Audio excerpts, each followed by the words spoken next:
बेटी के घर को मायका कहा जाता है, लेकिन क्षमा करना मेरी माताओं, जो मायका बेटी का होता है ना, वो मां से नहीं होता। बेटी का जो मायका होता है वो बाप से होता है। मां मर जाए बेटी रोती है कि मेरी मां मर गई, लेकिन जब बाप मरता है ना, तो बेटी पछाड़ खा के चौखट पे गिर जाती है, हाय पिताजी। क्योंकि बेटी जानती है अब मेरा मायका नहीं रहा।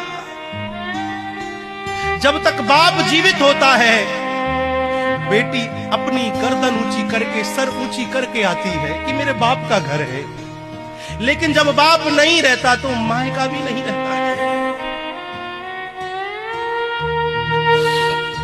हारा थका पिता काम धंधे से जब लौट करके आता है, 4 बेटे होंगे ना, जब बेटी बाप के घर आती है ना, तो 3 चीज अपने साथ लेकर के आती है और उन तीनों चीजों को अपने साथ में लेकर के चली जाती है। जब बेटी आती है ना, सबसे पहली चीज लक्ष्मी लेकर के आती है।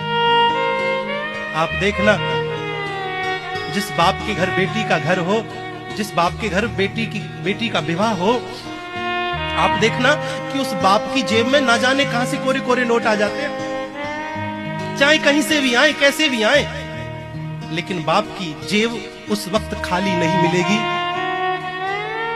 जब उस बाप के घर बेटी का विवाह होगा। और जब वह बेटी चली जाती है तो बाप कंगाल हो जाता है, उसकी जेब में फूटी कौड़ी नहीं बचती है, कर्जदार अपने आप को महसूस करता है। दूसरी चीज होती है खुशियां। अपने